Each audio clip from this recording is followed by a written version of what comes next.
Good evening, everyone. Welcome to the channel. Before I begin, here are my disclaimers. Today I am going to give you an update about Otis Worldwide Corporation Annual Report.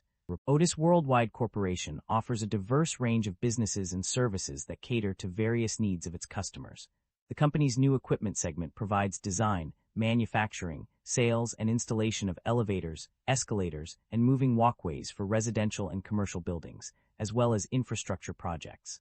This includes passenger and freight elevators, which are sold directly to customers or through agents and distributors.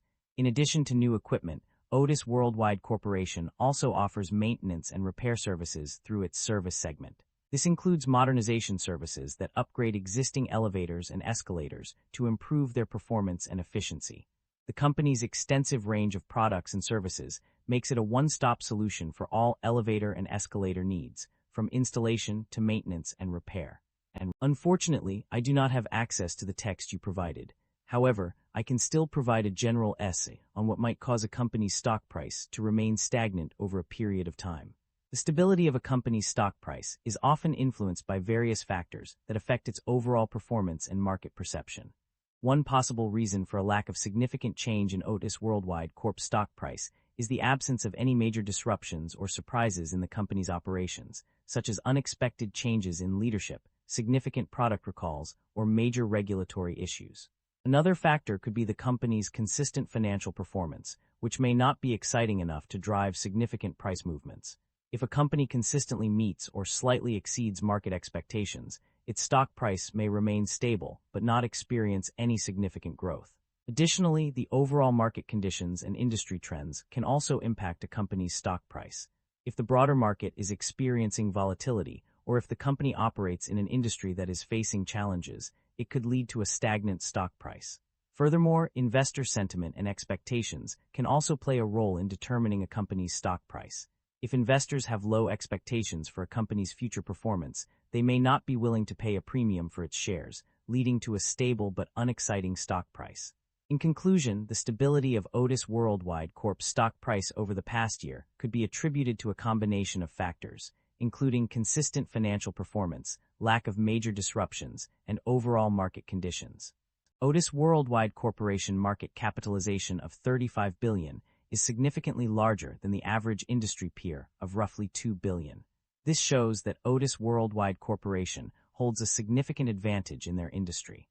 Otis Worldwide Corporation trades at a higher price-to-earnings ratio of 26 times and a lower price-to-book ratio of -6.5 times relative within the industry.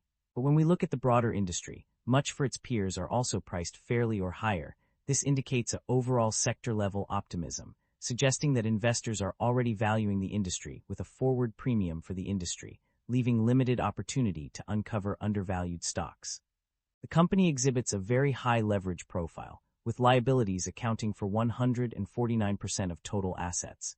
This elevated debt level warrants heightened caution, as it may limit the company's financial flexibility and increase risk during economic stress. We have to further examine the industry and the nature of the business to determine if they justify the current valuation. Liabilities have grown faster than assets and equity, which is somewhat concerning. However, asset growth remains positive, suggesting management may be temporarily leveraging liabilities to fund expansion. Shareholder equity has declined over the past 5 years, but operating income remains positive. The equity weakness may stem from capital structure changes such as buybacks or dividends rather than operational deterioration. The company has consistently reduced its share count, reflecting a shareholder-friendly approach to capital allocation. The income statement shows that the company have been growing its revenue annually, and the operating income have been increasing. This shows that the business model works and the business is expanding. The primary drivers of revenue growth or decline can be identified through a thorough analysis of various factors. On the positive side, maintenance and repair activities have been growing at a rate of 4% to 12%, while modernization efforts have seen a significant increase of 9%.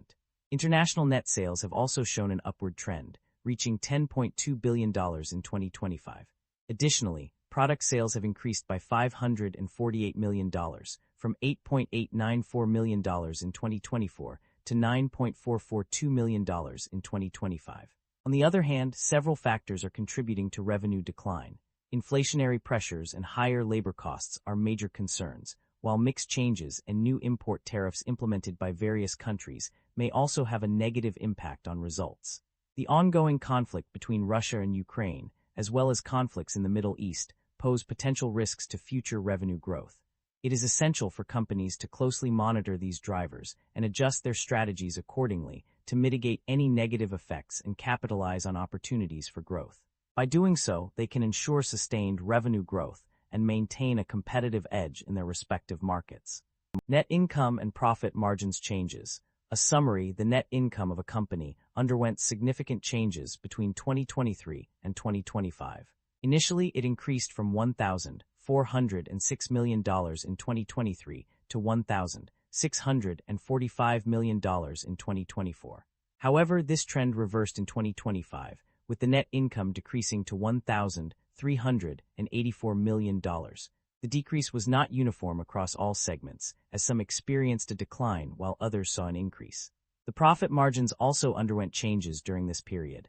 The gross margin percentage increased by 40 basis points in both 2025 compared to 2024 and 2024 compared to 2023.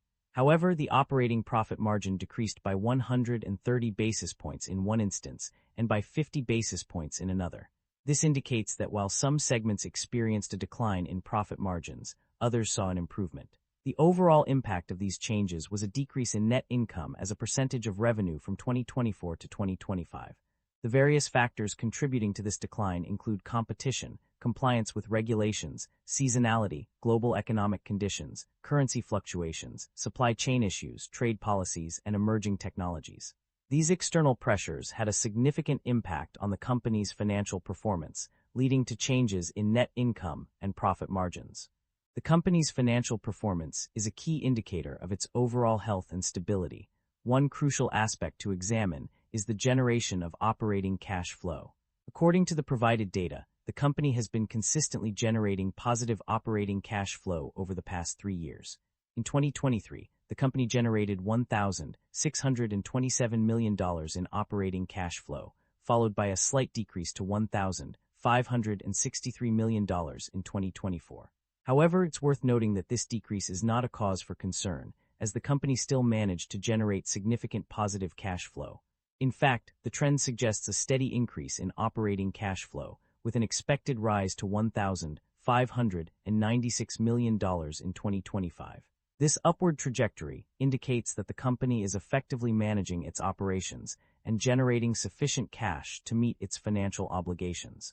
The generation of positive operating cash flow is a testament to the company's ability to maintain liquidity and invest in growth initiatives. Overall, this trend suggests that the company is on a stable footing and well-positioned for future success. The company's debt level has undergone significant fluctuations over the past year. While it initially decreased from $8,324 million to $7,956 million in early reports, subsequent pages reveal an increase in debt level from 2024 to 2025 due to repayment of long-term debt. However, other sections indicate a decrease in total long-term debt and current liabilities. Despite these discrepancies, the overall trend suggests that the company's debt level has remained relatively stable or decreased slightly. On the other hand, interest expenses have increased significantly from $183 million to $217 million, indicating a notable rise in financial obligations.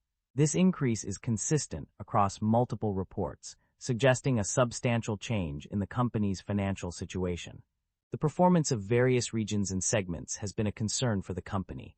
In terms of regional performance, China, France, and Germany have been underperforming.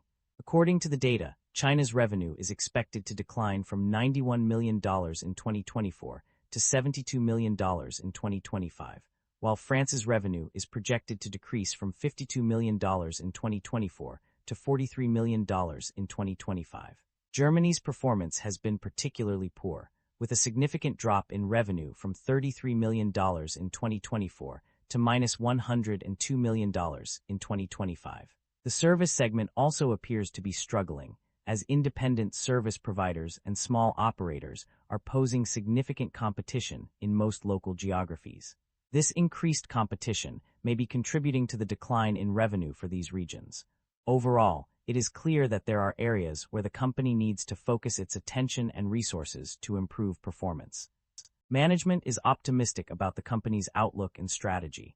The key areas of focus include growing the maintenance portfolio through various means, investing in digital technology initiatives to enhance passenger experience and equipment performance, and expanding the digital ecosystem for existing and new customers. Innovation and research and development, R&D, are also central to the company's strategy, with a significant investment of $152 million allocated for 2025. The company is looking to expand its global presence, particularly in emerging markets such as China, where it expects net sales to continue to account for a substantial portion of its total sales. The company is also prioritizing digitalization and sustainability, aiming to improve passenger experience and equipment performance while promoting a culture of safety and responsibility. Additionally, management is focused on restructuring and cost reduction efforts, expecting to generate approximately $103 million in annual recurring savings by the end of 2025. Financially, the company expects to fund its ongoing requirements through cash flows from operations, available liquidity, and access to capital markets. Management believes that current arrangements permit it to finance its operations on acceptable terms.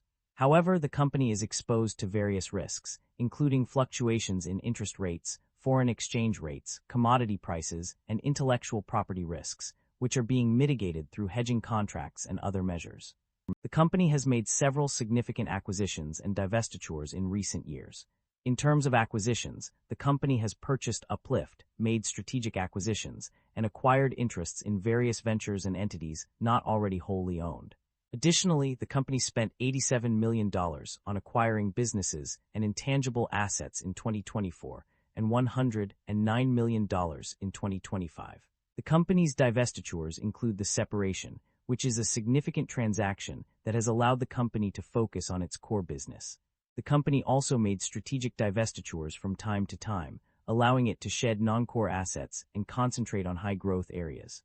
Furthermore, the company separated from United Technologies Corporation in 2020, resulting in a distribution of shares to UTC common stockholders.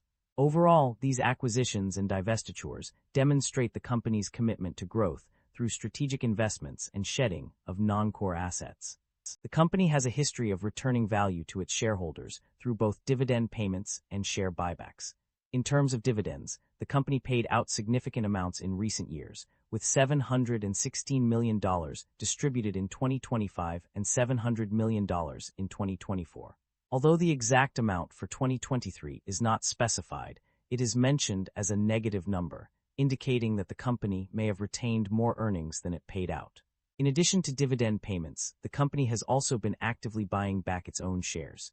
In 2025, $809 million was spent on share buybacks, while in 2024, the company invested $1 billion in this area. These efforts demonstrate a commitment to returning value to shareholders and potentially increasing their ownership stake in the company. There are concerns about inventory buildup and supply chain disruption that could impact business operations. Inventory levels have increased significantly, with a $56 million increase from $557 million to $613 million on page 79. This suggests that the company is holding onto more stock than necessary, which can lead to wasted resources and reduced cash flow. Regarding supply chain disruptions, there are several potential risks identified in the report. A key supplier issue could result in supply constraints or cost pressures, page 6. Fluctuations in prices and delays/disruptions in delivery of materials and services from suppliers are also a concern, page 9. Unexpected events such as war, terrorism, or natural disasters can cause physical damage to manufacturing facilities or disrupt the supply chain, page 10. Changes in trade policies and tariffs can hinder the company's ability to manufacture or sell products in certain countries, page 11. Significant shortages, supplier capacity constraints, or price increases could also increase operating costs, page 12. Supplier liquidity and raw material capacity constraints are further concerns, page 29. The implementation of new import tariffs by the U.S. and other countries could have a material impact on results in 2026 and future years, page 69. The ongoing conflict between Russia and Ukraine, as well as conflicts in the Middle East, may also have implications for the global economy and Otis operations, page 69. These risks highlight the need for the company to develop strategies to mitigate potential supply chain disruptions and inventory buildup. That concludes the financial summary for Otis Worldwide Corporation. Feel free to comment below, and I will be happy to answer them when possible.